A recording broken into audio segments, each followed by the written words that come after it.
이 가짜 인터뷰를 넘어서 단순한 대선판에 개입하려고 했던 거 아니냐, 이 부분에 대해서 오늘 여당에서는 2002년 사례를 꺼내 들었습니다. 신학님의 책이 훈민정음이라도 되는지 기가 막히고 어이가 없습니다. 지금의 야권 세력은 이미 2002년에 김대엽 병풍 사건으로 대한민국 선거민주주의에 커다란 역사적 오점을 남긴 적이 있습니다. 우리 국민들은 결국 반민주적 업무와 공작으로 민주주의를 파괴하는 세력들을 심판할 것이라고 확신합니다.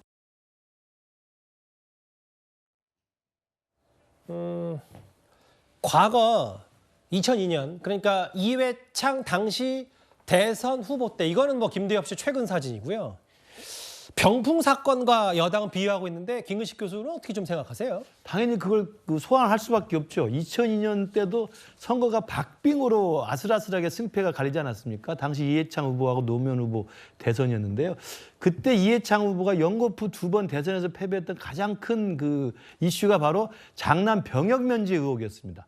그때 대선을 몇 달 앞둔 상황에서 저 김대엽 씨란 분이 갑자기 녹음 테이프를 하나 검찰에 제출했다고 공개를 합니다. 그 내용이 뭐였냐면은 이 장남 병역 면제와 관련해서 누구의 부사관의 진술이 있는데, 이 진술에 따르면 이해창 후보의 부인이 그 병역을 담당하는 부사관에게 돈을 건넸다는 진술을 녹취한 것을 검찰에 제출했다는 거예요. 그러니까 난리가 났죠. 이건 확실하다. 그렇게 해서 언론의 보도가 엄청 났었고요. 아까 나왔던 거 똑같습니다. 언론의 보도량, 그다음에 검색량, 여기에 아주 폭증을 했죠.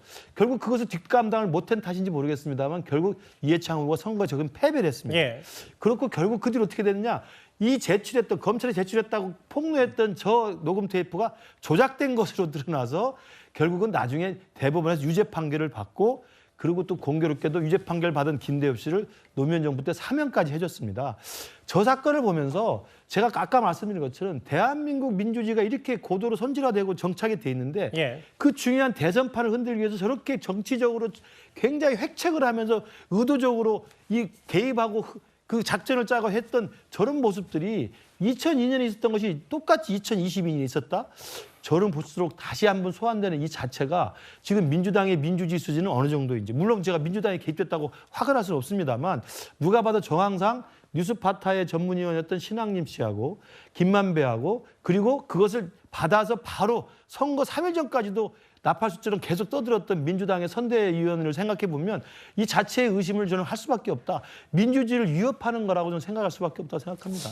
신학림 씨가 소속돼 있던 뉴스타파도 입장을 냈는데, 잠깐 자막을 좀 볼까요? 보도에 어떤 영향도 미치지 않았다. 신학림과 김만배의 금전 거래일 뿐이다라고 했는데, 일단 검찰이 강제 수사에 나섰기 때문에 금품 거래에 대해서 앞으로도 저희 뉴스타파는 잘 지켜보도록 하겠습니다.